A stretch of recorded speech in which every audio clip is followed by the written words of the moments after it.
Ports are often treated as infrastructure, places where ships dock, cargo moves, and goods pass through. But in reality, ports are far more than entry points. They are decision points.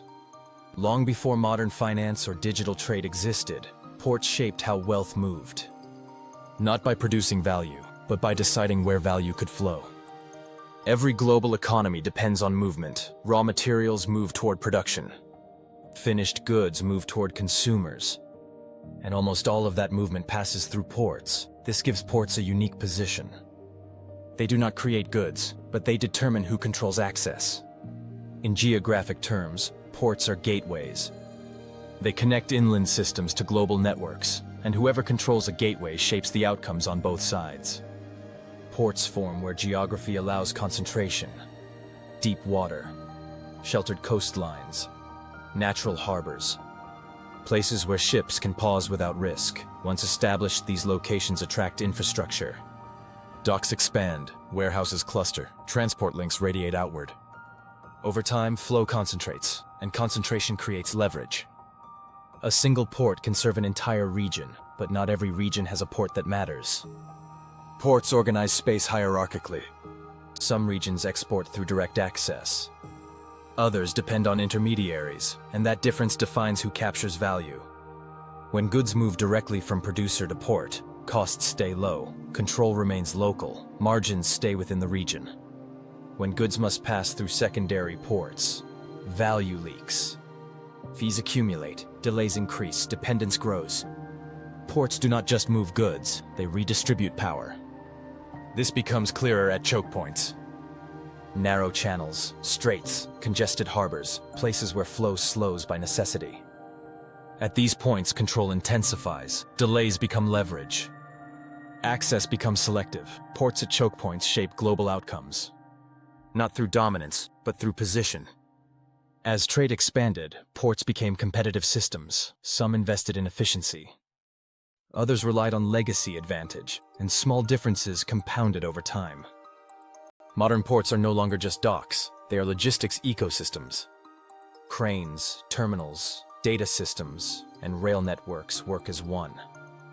Efficiency determines everything: how fast ships unload, how quickly containers move inland, how predictably goods reach markets. Small gains in efficiency attract more volume justifies more investment. And the cycle reinforces itself. This is how port dominance forms, quietly, structurally. Regions with efficient ports integrate deeply into global trade. Regions without them remain peripheral. Even if they produce valuable goods, this explains a persistent pattern.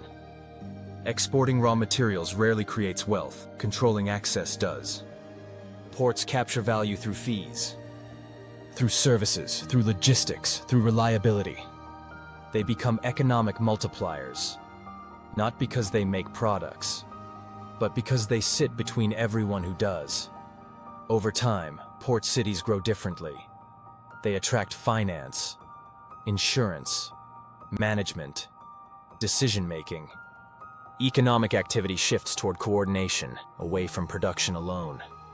This is why port cities often grow richer than their hinterlands. They capture the upside of flow, while inland regions absorb volatility. Control also creates fragility. As trade intensifies, ports become bottlenecks. Congestion increases, delays ripple outward, and disruptions amplify quickly.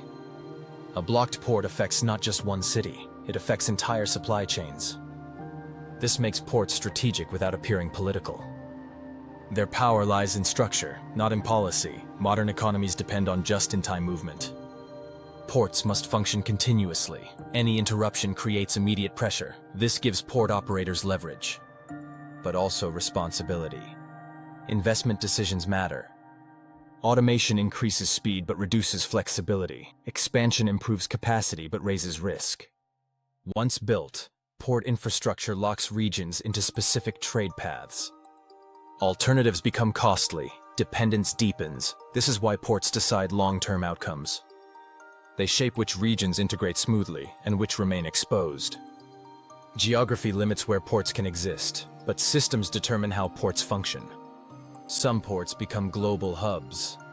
Others remain local gateways. and many never escape congestion and inefficiency. These differences are rarely accidental. They emerge from geography interacting with investment and flow.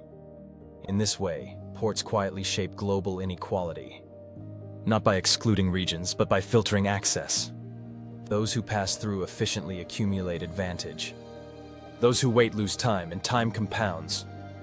Ports do not need authority to shape outcomes. They shape them by standing still. They are fixed points in a moving system, and fixed points control direction.